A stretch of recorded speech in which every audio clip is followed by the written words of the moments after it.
बिस्मिल्लाहिर्रहमानिर्रहीम। बहुत तवील अरसे के बाद आज मईशत के हवाले से प्रोग्राम है, लेकिन कुछ अच्छी खबरों के साथ है। IMF के साथ मुआहदा तकरीबन तय पाया जाता है। दोस्त ममालिक से यकीन दहानियाँ तकरीबन मिल चुकी हैं, कुछ के साथ मिल चुकी हैं और कुछ के साथ मिला ही चाहती हैं। उम्मीद है कि स्टाफ लेवल मुआहदा हो जाएगा, जिसके बाद पाकिस्तान की मईशत का जमूद कुछ थम सकेगा, कुछ चल सकेगा, यानी कि जमूद के अंदर कुछ कमी आ सकेगी। सूरत हाल होगी क्या, अच्छी खबरें होंगी क्या? IMF की रिपोर्ट के मुताबिक अगला माली साल पाकिस्तान के लिए बेहतर होगा, शरह नमू बेहतर होगी, यानी कि तरक्की की शरह ज़्यादा होगी। इसके साथ साथ GDP के मामलात भी थोड़े से बेहतर हो जाएंगे। किस हद तक बेहतर होंगे, क्या मामलात होंगे?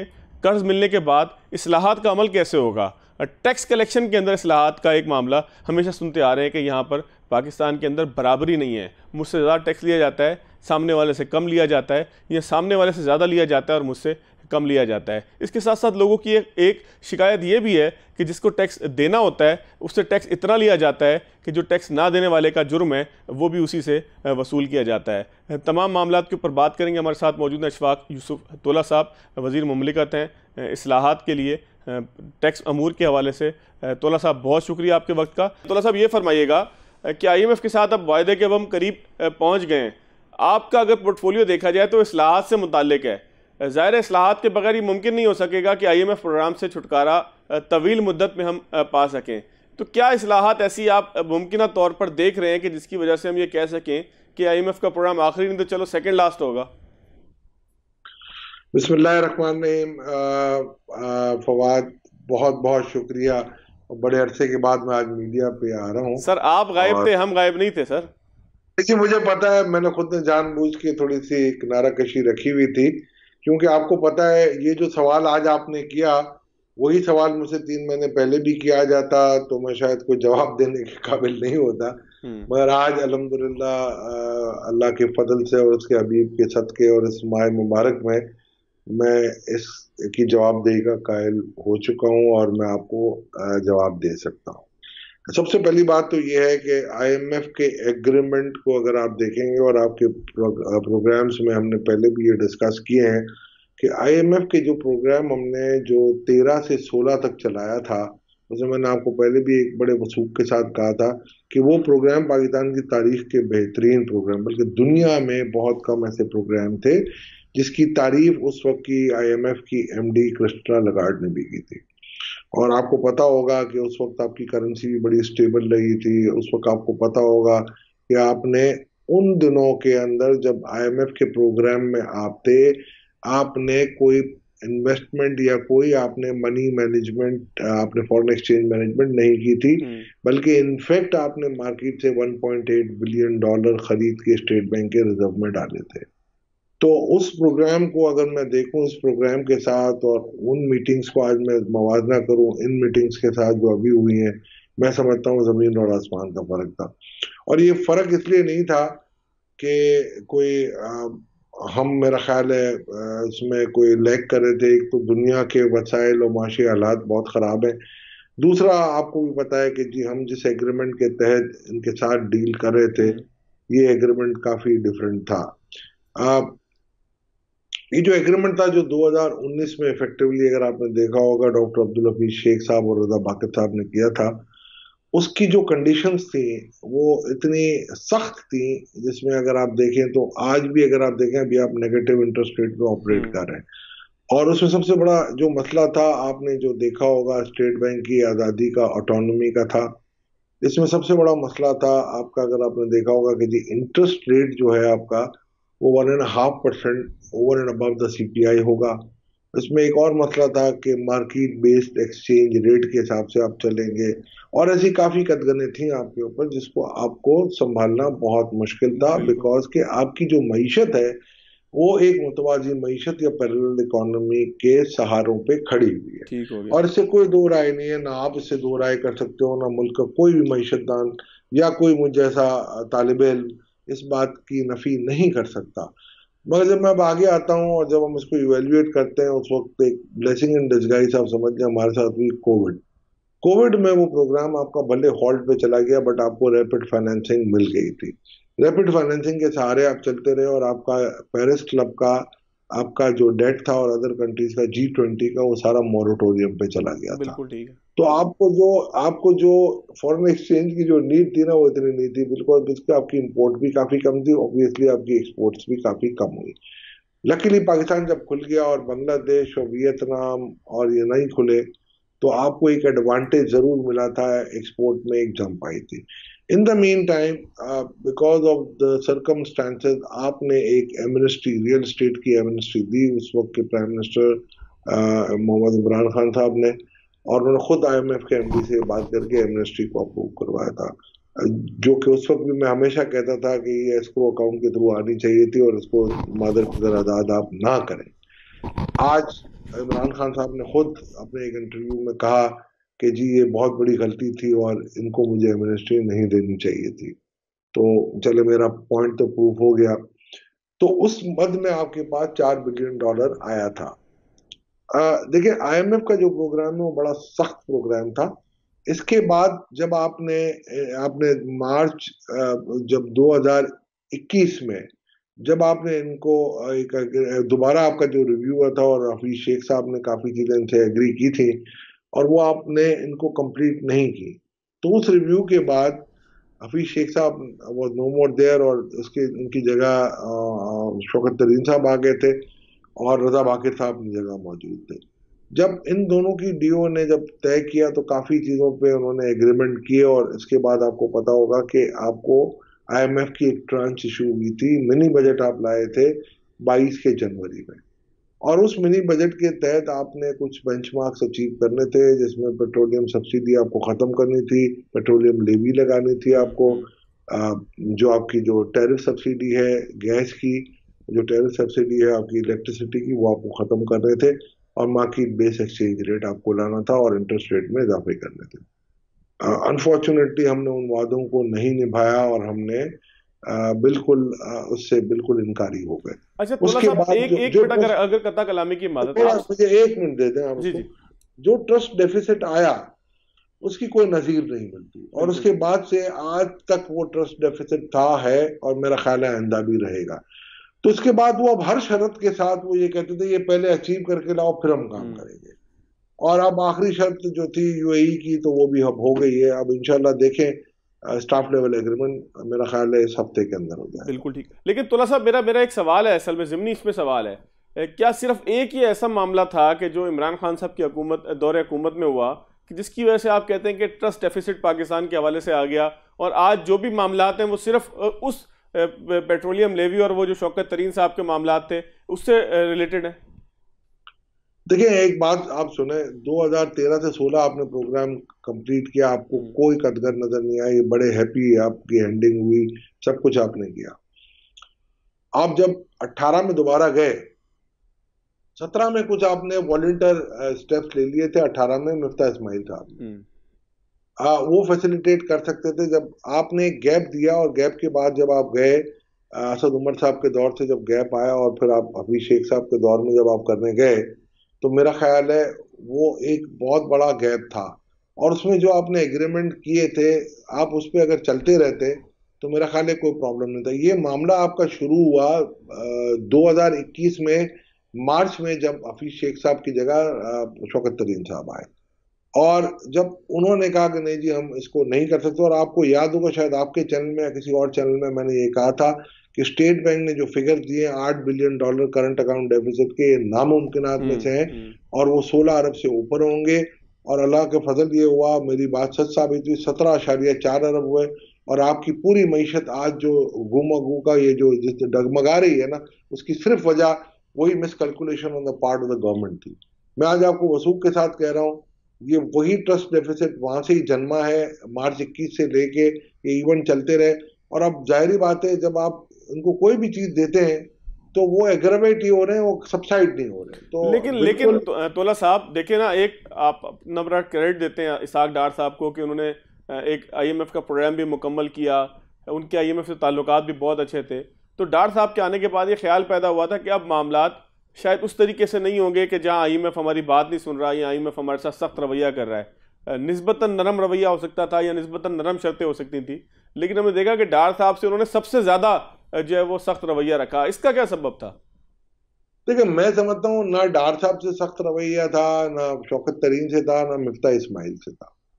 मैं ये समझ रहा हूँ कि ये एक लेंडर है, और वो जितने भी लोग आते हैं बड़े प्रोफेशनल होते हैं। उनका काम होता है अपने इंटरेस्ट को सिक्योर करना, उनका काम है आपकी सपोर्ट करना, आपकी मईशत को एक राइट पाथ पे लेके आना, जो इनके हिसाब से राइट पाथ होता है। इसमें हम इख्तलाफ राय रख सकते हैं, ठीक हो गया। मगर आप अगर उनकी तमाम शराइत को देखेंगे तो मैं आपको यकीन के साथ कह सकता हूं कि आज ये जो महंगाई आपको है, वो आपको उनकी शरायतों के ऊपर पूरा अमलदारी के लिए ही हो रही है। दुनिया में महंगाई है because of man made crisis of Ukraine war, ये सबको पता है। मगर आज जो आपकी जो डबल एज जो पड़ रही है, वो एक because of the Ukraine war आपको पड़ रही है, और दूसरी बिकॉज ऑफ द आपके डिवैल्यूएशन की हो रही है, और आपके interest rate cost plus inflation पे हो रही है। बिल्कुल ठीक है। तो ये just because of trust deficit हुआ है आपका।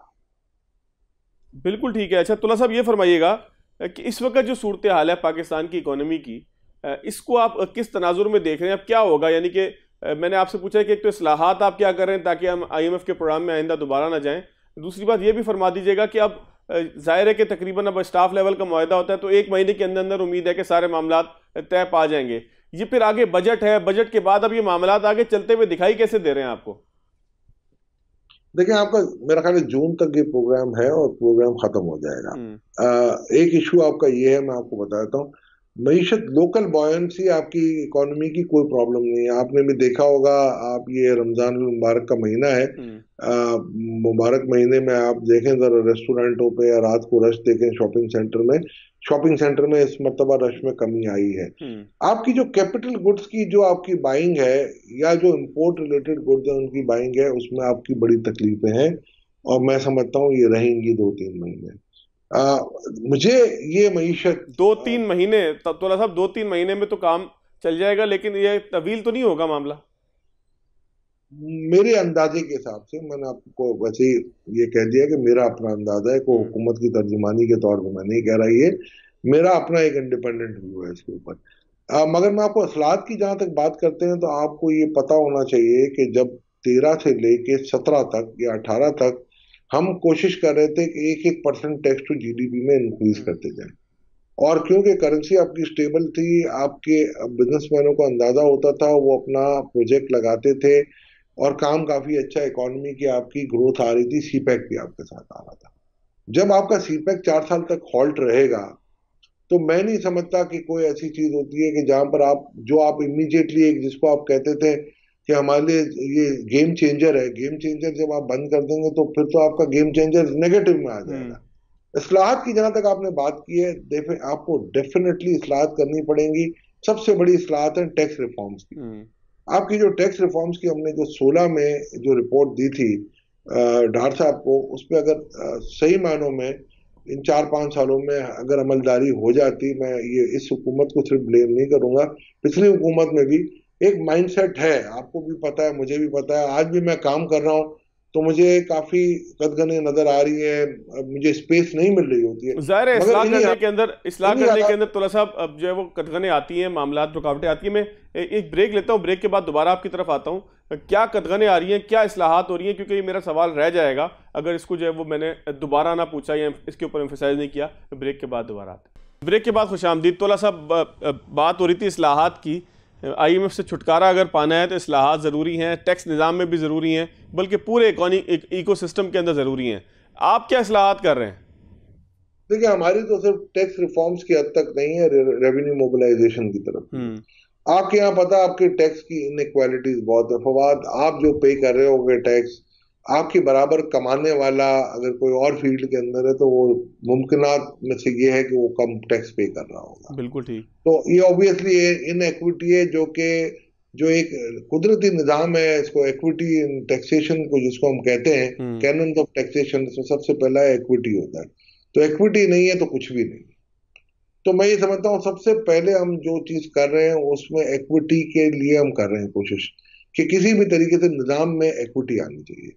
दूसरा, अगर आपने देखा होगा कि सबसे बड़ा मसला ये है कि आपकी अंडरग्राउंड इकोनॉमी या पैरेलल इकोनॉमी बहुत बड़ी है। अब उन इकोनॉमीज को हमें किस तरीके से कैप्चर करके एक्शन प्लान बना के नीचे से ऊपर ले आना है, ये एक बहुत बड़ा सवालिया निशान है। बिल्कुल ठीक। उसके ऊपर हम काम कर रहे हैं, और हम जो हमारे जो नेबरिंग कंट्रीज हैं या जो दूसरी अंडर डेवलप्ड कंट्रीज हैं, उनको हम देखते हुए चला रहे हैं कि उन्होंने क्या ऐसे तरीके अपनाए थे जिसके तहत वो इकोनॉमी उनकी जो थी पैरेलल इकोनॉमी वो कम होती गई और मेन स्ट्रीम इकोनॉमी अच्छी और बढ़ती गई। तीसरा जो सबसे बड़ा इंपॉर्टेंट जुज है वो ऑटोमेशन है। आपके टैक्स के निजाम में इस वक्त ऑटोमेशन है, मगर मैं नहीं समझता सेटिस्फैक्ट्री लेवल पे है। तो उस लेवल को अचीव करने के लिए कौन कौन से हमें गैप्स को फिल करना है, हम उसकी इवेल्युएशन कर रहे हैं। अब आप देखें ना, जो हमारे टैक्स पेयर काफी हैं जो कि निल रिटर्न फाइल करते हैं, कुछ ऐसे हैं जो बहुत थोड़े टैक्स पे करते हैं। तो उनको अगर हम ऑटोमेटेड प्रोसेस के थ्रू उनके रिटर्न्स को अगर हम जल्दी कर लें, तो उन रिटर्न्स पे हम ज्यादा तवज्जो दे सकते हैं कि जहां पर हमें टैक्स आ भी रहा है उनको हम शायद, मेरा ख्याल है, we are milking the old का, और बार बार हम उन्हीं पे टैक्स लादे जा रहे हैं। तो हम नए एवेन्यूज के ऊपर काम कर रहे हैं कि जिसमें हर लेवल के लोगों को टैक्स देना है। बट अब ये एक बात आपको भी पता है कि टैक्स देने के लिए कोई भी राजी नहीं होता, ये गवर्नमेंट की विल पे भी होगा, हमारे अच्छे जो हम आपको जो इस्लाहात देंगे उस पर भी होगा। अच्छा तोला साहब, ये फरमाइएगा कि आईएमएफ कहता है कि आइंदा बरस पाकिस्तान की मईशत में नमू भी होगा, जीडीपी भी बढ़ने का मामला है। इसके अलावा अगर मजमूई तौर पर देखा जाए आईएमएफ की रिपोर्ट के मुताबिक, तो ऐसा महसूस होता है कि वो कहते हैं कि आइंदा आने वाला बरस, यानी कि जो अब माली साल आएगा जून से लेके आगे अगले जुलाई तक, जून तक, वो जो है वो कोई बहुत अच्छा होगा पाकिस्तान के लिए। उसका असबाब क्या है, किस वजह से आईएमएफ ये प्रिडिक्ट कर रहा है? देखें फवाद, आपने थोड़ी देर पहले जब मैंने ये बात की थी तो क्वेश्चन उठा दिया था। मैंने भी कहा था आपको इकोनॉमी अच्छी होगी। अब आईएमएफ कहता है तो आप मेरा भाई मान लेता है, तो ऐसा तो ना किया करें ना। मैंने आपको यही बताया। मैं वजह तो पूछूंगा ना आपसे। देख लें आप मेरी बात ना, आप मुझ पे तरजीह आपने दे दिया आईएमएफ को। नहीं आईएमएफ को तरजीह नहीं दे सकते, हम तो चाहते हैं उससे छुटकारा हो जाए। तोला साहब ऐसे लाइटर साइड पे कह रहा था आपको, बट बिल्कुल आपको तब्दीली नजर आएगी। अब देखें, अगर आप सीपैक दोबारा खोल रहे हैं, अगर सीपैक की इन्वेस्टमेंट आती है, अगर ये आपका ऑयल के प्राइजेस नीचे थमेंगे, आपके एक जो नया जियो स्ट्रेटेजिक और जियो पॉलिटिकल एक ग्रुप नया बन रहा है, जिसमें आपने देखा होगा पहली दफा पेट्रो डॉलर से टूट के आपको रूबल और एईडी में सौदे हुए हैं। आज इंडिया रशिया से इंपोर्ट करके रिफाइन करके यूरोप को तेल सप्लाई कर रहा है। आज सऊदी अरबिया भी यही कर रहा है। तो ये सारी चीजें जो स्ट्रेटेजिक चेंजेस आ रही हैं दुनिया में, इसके नतीजे अच्छे ही निकलेंगे। बिल्कुल। और मैं ये समझता हूं कि अब देखिए दुनिया में ये महंगाई है। आज आप इंग्लैंड के अंदर चले जाएं तो अब तो खैर ये थोड़ी सी कोल्ड कम हो गई होगी, वरना लोग, मेरे जो डॉक्टर दोस्त हैं वहां पर, वो कहते हैं लोग सर्दी से मर रहे थे क्योंकि उनके पास पैसे नहीं थे वो यूटिलिटीज के बिल पे करें। तो ये दुनिया का फिनोमेना था। हमारे यहाँ हमने हर चीज सस्ती रखी हुई है, इसलिए लोगों को ज्यादा महंगी लगती है। मगर लेकिन तोला साहब, आप कथा कलामी कर लूं अगर आपकी इजाजत हो। सब कुछ अच्छा है और अच्छा रहेगा। तोला साहब, आपको ये 3 महीने तो एक्सट्रीम जैसे हम बर्दाश्त कर रहे हैं करने पड़ेंगे। जून जुलाई के बाद से थमनी चीजें शुरू होगी। मगर मैं आज फिर आपको कह रहा हूं कि मेरा ये आज भी ये फोकस होगा कि हमारे जो अंडर प्रिविलेज लोग हैं, जिनकी जो इनकम ग्रुप 35-40 हजार से कम है, उनको आपको कम से कम डायरेक्ट सब्सिडी 5,000 रुपये महीने की देनी पड़ेगी। और ये डायरेक्ट सब्सिडी होनी चाहिए, ये नहीं होना चाहिए कि आप बिजली के बिलों पे दे दें, या अगर बिजली के बिलों पे भी अगर थ्रेशोल्ड के नीचे देनी है तो वो भी आपको, ये चीजें आईएमएफ भी आपको मना नहीं करेगा। इन चीजों पे आपको बजटिंग भी करनी पड़ेगी। इंशाल्लाह इस्लाहात हम ला रहे हैं, कोशिश करेंगे 1 से 1.5 ट्रिलियन के नए टैक्सेस के कोई ऐसे एवेन्यूज जो कि एग्जिस्टिंग टैक्स पेयर्स पे ना लगे और दूसरे टैक्स पेयर्स पे लगे। अच्छा, फ्यूल सब्सिडी तो जो है वो कोशिश कर रहे हैं, हो जाएगी और इंशाल्लाह अल्लाह की जात से उम्मीद भी है, आप लोगों की दुआएं भी शामिल हाल होनी चाहिए। रमजान का महीना है इंशाल्लाह, और ये इनको हम अचीव करेंगे। बहुत शुक्रिया अशफाक। तोला साहब हमारे साथ मौजूद थे। खुशी की बात ये, कुछ इस्लाहात की बात भी हो रही है। खुशी की बात यह है कि इससे पहले जितने भी हमने मईशत के हवाले से प्रोग्राम किए, कहीं पर भी ये बात नहीं होती थी कि आने वाला वक्त थोड़ा सा बेहतर होगा। लेकिन अब आईएमएफ ने भी कहा है और ख़ुद वज़ीर मुमलिकत भी हमें कह रहे हैं कि आने वाला वक्त अब कुछ बेहतर होगा, हालात 2-4 महीने में इंशाल्लाह संभलना शुरू हो जाएंगे। ज़ाहिर है कि तभी मुमकिन हुआ कि जब आईएमएफ के साथ मुज़ाकरात किसी हतमी नतीजे के ऊपर पहुँचे। एक ब्रेक लेंगे, ब्रेक के बाद आएंगे तो अख़ुवत फाउंडेशन के सरबराह डॉक्टर अमजद साकिब हमारे साथ मौजूद होंगे। किस तरीके से काम कर रहे हैं, क्या काम कर रहे हैं, और ख़राब मईशत का उनके ऊपर कितना असर पड़ा है, फलाई इदारों के ऊपर कितना असर पड़ा है, उनकी जो डोनेशंस थी वो किस हद तक मुतासिर हुई हैं, तमाम ही चीज़ों का जायज़ा लेंगे एक ब्रेक के बाद। ब्रेक के बाद खुश आमदीद। मेरे साथ मौजूद हैं डॉक्टर अमजद साकिब साहब, अखुवत फाउंडेशन की एक बहुत बड़ा इदारा है पाकिस्तान में, एक बहुत बड़ा नाम है खिदमत खल्क का, और ख़िदमत खल्क के साथ साथ लोगों को अपने पाँव पे खड़ा करने का, उनको ऐसे हुनर देने का, उनको ऐसे मामला सिखाने और समझाने का कि वो किसी से मांगने के बजाय जॉब देने वाले बन सकें और इसके साथ साथ अपना कारोबार कर सकें। बहुत शुक्रिया डॉक्टर साहब आपका। डॉक्टर साहब, रमज़ान बिल्कुल अब इख्तिताम की तरफ है, मुल्क के माशी हालात भी इंतहाई ख़राब हैं, तो इस साल रमज़ान में कितनी आपको मुश्किलात हुई फ़ंड्स कलेक्शन के अंदर, जो डोनेशंस आपके पास आती थी, तो ये साल अगर आप देखें ख़राब माशी हालात के अंदर तो कैसा रहा आपके लिए? जी बिस्मिल्लाहिर्रहमानिर्रहीम। मैं तो पहले शुक्रिया अदा करूँगा कि आपने हमसे रब्ता किया। बात यह है कि हालात जितने भी मुश्किल हों, देने वालों की कमी नहीं है। हमें इस साल में आप यकीन कीजिए कि पिछले सालों की निस्बत ज़्यादा मदद मिली है। लोगों ने जब ये देखा कि मुआशी हालात देने वालों के कमज़ोर हैं, तो उन्होंने ये सोचा कि जो हमसे भी नीचे सतह पे रह रहे हैं उनके मुआशी हालात क्या होंगे। This is true reflection and demonstration of the compassion in our society. तो हमें कोई किसी से शिकायत ही नहीं है, अल्हम्दुलिल्लाह हमें लोग मदद कर रहे हैं और हम तो एक वसीला हैं और आगे वो मदद पहुंच रही है। तो पिछले साल की निस्बत आप ये कह लें कि ज़्यादा अगर नहीं हुए तो कम नहीं हुए किसी भी तरह से। तो लोगों ने अच्छा डॉक्टर साहब, लेकिन लेने वाले भी तो बढ़ गए थे ना इस साल, लेने वाले बढ़ गए थे। हमने देखा कि आटे की लाइनों में खड़े होकर लोग बेचारे अपनी जान की बाजी हारते रहे। सर, अच्छे खासे सफेद पोश लोग भी है, वो भी भागते रहे पीछे कि किसी तरह राशन मिल जाए। तो लेने वालों के अंदर भी कुछ फ़र्क आया है? देखिए, मैं थोड़ी सी आपसे इख्तलाफ करने की ज़रूरत करूँगा कि जो भी शख्स है ना सफ़ेद पोश, वो कभी भी इस तरह से भागता नहीं है। ये एक शायद हमें इसको बड़ा क्रिटिकली लेकिन दर्दमंदी से इसका मुआयना करना पड़ेगा कि लाइनों में लगने वाले लोग कौन हैं। कहीं वो पेशावर लोग तो नहीं है, कहीं वो ऐसे लोग तो नहीं है जो ज़रूरतमंद ही नहीं है और एक ही घर से 2-2, 4-4, 5-5 लोग आ जाते हैं। क्योंकि जो भी ज़रूरतमंद शख्स है, सफ़ेद पोश है, वो कभी भी हंगामा नहीं करेगा, वो कभी भी झीना झपटी नहीं करेगा, वो कभी ये नहीं कहेगा कि मैं उठा के ले जाऊँ और कोई और महरूम रह जाए। तो ये हमें देखना चाहिए और हमें ये लाइनें लगाने वाला जो तरीक़ाकार है ये शायद नामुनासिब है। हमें ऐसे लोगों को ढूंढ कर उनके घरों में जाकर उनको मोहब्बत और एहतराम के साथ ये चीज़ें पेश करनी चाहिए। हम पूरी दुनिया को क्या तासर दे रहे हैं कि पाकिस्तान भूखा है, लाइन में खड़ा है, एक एक आटे के लिए लड़ रहा है।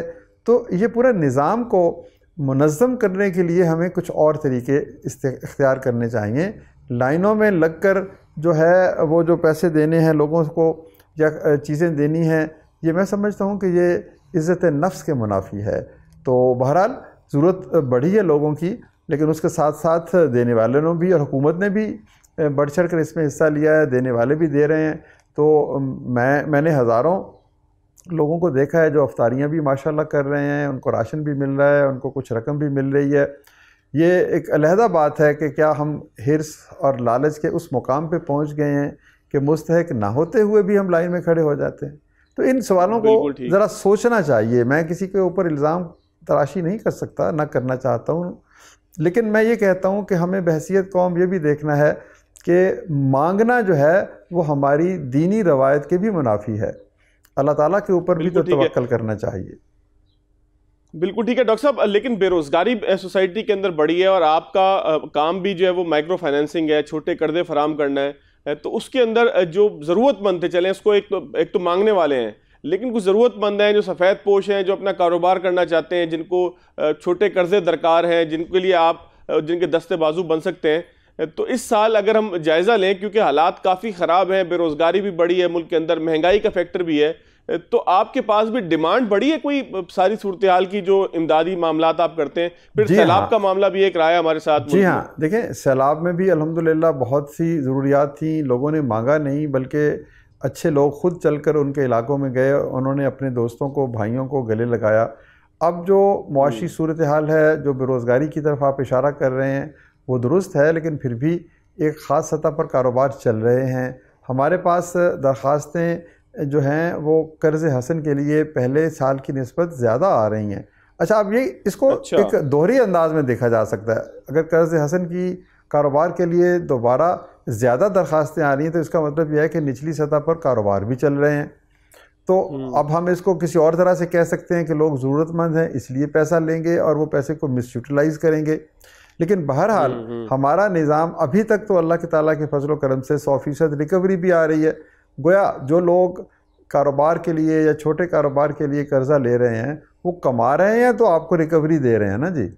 तो ये डॉक्टर साहब ये बड़ी अहम आपने बात की। अगर कत्ता कलामी की मुझे ज़्यादा तो आपकी बात मुकम्मल हो गई हो तो मैं ये समझना चाह रहा था कि रिकवरी का आपने कहा कि 100% रिकवरी आ रही है। ये कैसे मुमकिन है कि एक ऐसे आदमी को कि जो बेचारा किसी मजबूरी के तहत कर्ज हसना की तरफ जाए, कारोबार करना चाहे, उसका कारोबार इन खराब माशी हालात में चल भी जाए, तो रिकवरी कैसे हो रही है? क्या मैकेनिज्म आपका बहुत सख्त है? नहीं, रिकवरी के एजेंट्स आपने रखे हुए, क्या किया हुआ है? नहीं, ऐसे नहीं। हमारा तो पैगाम भी मोहब्बत है, मवाखात है, भाईचारा है। मैं आपको ये एक सोच का फिक्र का एक एलिमेंट दे रहा हूँ कि कारोबार चल रहे हैं तभी तो हमें ये रिकवरी आ रही है। तो इसके ऊपर भी सोचो विचार होनी चाहिए कि मुआशी सूरत हाल इतनी बुरी नहीं है। हमारे मुल्क में दो तरह की मईशतें चलती हैं, एक फॉर्मल है और एक इनफॉर्मल है। तो छोटे छोटे कारोबार देखें, अभी भी फल बिकता है, अभी भी सब्ज़ी बिकती है, अभी भी रेडी लगती है, अभी भी दुकानदारी छोटी चल रही है। तो ये जिन लोगों को हम पैसे देते हैं अल्हम्दुलिल्लाह वो दयानतदार हैं, वो कारोबार। हाँ, ये अलग बात है कि अगर उस पैसे को वो अपनी समाजी ज़रूरियात के लिए खर्च कर लेंगे फिर उनके लिए देना मुश्किल हो जाएगा। लेकिन अगर वो कारोबार पे लगाएंगे तो फिर यकीनी तौर पर अल्लाह ताला उस कारोबार में बरकत भी देता है और वो लोग पैसे भी वापस करते हैं। तो हमें मईशत को इतनी सादगी से नहीं देखना चाहिए।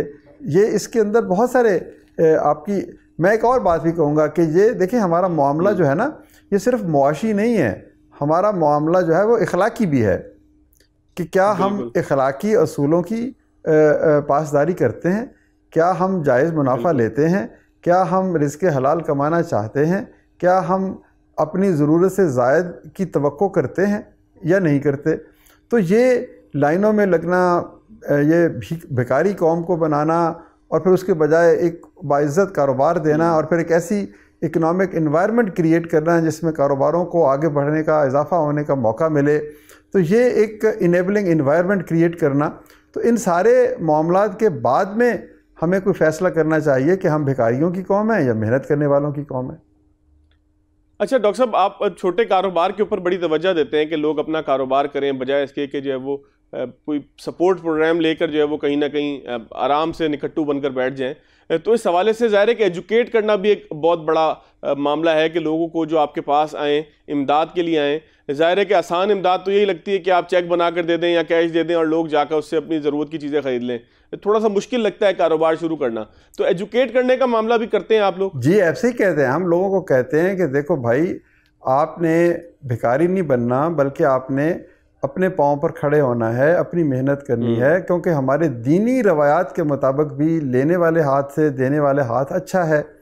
तो भिखारीपन की तो इजाज़त, जिस तरह हमारे दीन में न तो सरमायादाराना निज़ाम की इजाज़त है कि एक ही बंदा पैसे कमाता जाए, अपनी तिजोरियाँ भरता जाए, और न ही सिर्फ भीख की तलकीन की गई है, सिवाय उन लोगों के जो को काम नहीं कर सकते, माजूर हैं, बेवाएँ हैं या ज़ईफ़ हैं। बाकी हर शख्स को काम करना चाहिए, और जब आप काम करते हैं तो फिर अल्लाह ताला की रहमतें और बरकतें भी शामिल हो जाती हैं। आप देखें ना, नबी पाक सल्लल्लाहु अलैहि वसल्लम का फरमान है कि 90% रिज़्क तिजारत में है। वो तिजारत बड़ी भी होती है और छोटी भी होती है। तो हमें एक पैगाम देना चाहिए, जैसे आप फरमा रहे हैं कि हमें लोगों को एजुकेट करना है कि देखो भाई, मैंने तो आज तक किसी भिखारी को लखपति या करोड़पति बनते हुए नहीं देखा।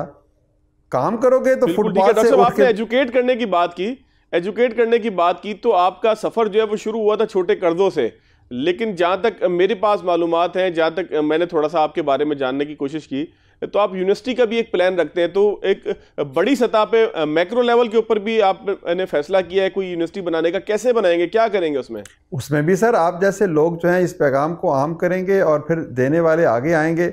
अब हमारे कई कॉलेजेस बन चुके हैं जहाँ पर सैकड़ों बच्चे पढ़ रहे हैं, और आप यकीन कीजिए वो बच्चे फ़ीस नहीं देते।